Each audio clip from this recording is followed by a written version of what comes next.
the same forces want these legislators to vote for a convention center complex. And they're not going to do it. But there's a plan of goal, targets, and timetables. It's not just about helping minorities, women, 50% of our population, plus blacks and browns. That's the majority. We simply want fairness for majority and minority, black, white, male, and female. This is for the first time, Baltimore this year is not using a union printer. So printers who've had good paying jobs will lose their jobs. It's not so much about black and white, it's about wrong and right. It's about greed. We want fairness. Do you feel like you've made any progress at all since you brought this up when the Marge Schott issue came up? The fact that we brought this to public attention means that we're making progress every day. We're beginning to uncover the institutional policies of racism and sexism. Institutional racism and sexism is disgraceful. It is also illegal. That's why when President Clinton comes today, he's going to speak to the matter of affirmative action, because if the Baltimore Orioles can get away with the knowledge based upon race and sex and be subsidized, why not Bob Jones University? Why can't universities do it? And so what is at stake here is not just a ball game, but the very principle and the law of affirmative action. We must end racism and sexism in our country to make America strong and to make it productive. Some people would say the Orioles have made some progress with Frank Robinson and Calvin Hill already in the front office. I said the media is doing an awful lot to exploit the presence of Frank Robinson and Hill. There, for example, give me this data. There are 177 employees for the Orioles. Only 23 in that group are black, including Frank Robinson and Calvin Hill. 23. 15 blacks, the other 8 are Hispanic and Asian American.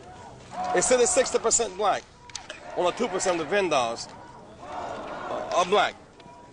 When baseball opens today and 28 teams play, only 2 black umpires, 46 years after Jackie Robinson, 1 in each league.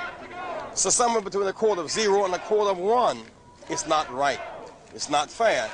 And we're going to fight until they come to the table and change. We're going to use legislative, litigative, and demonstration power to change it. And that's it. I mean, this is the data. We're not guessing. This is what the data is. All right. Now, let's march. All right, let's go.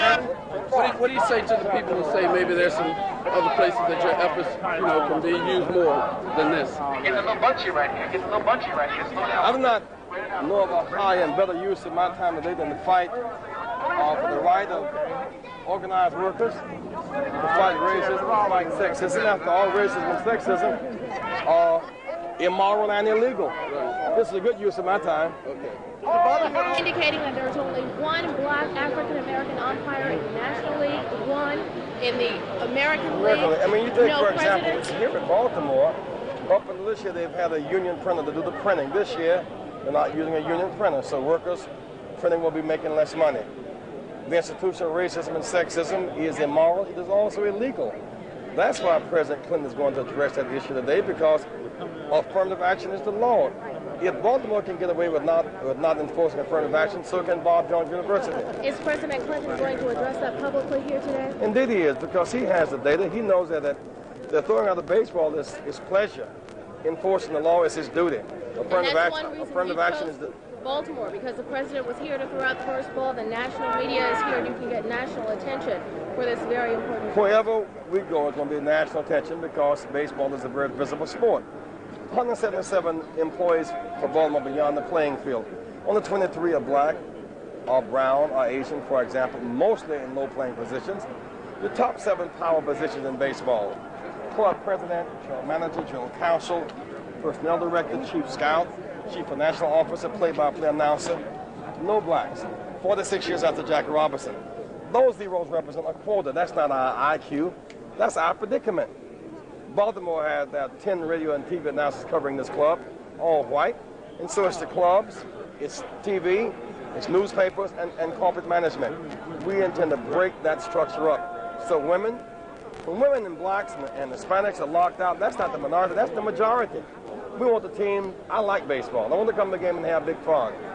I'll have more fun when there's a commitment here to fairness in jobs and promotion, in contracts and goods and services. And you're determined to keep informational picketing all across the country until that's achieved. We're going to win because we're morally right and because we're legally sound. Thanks.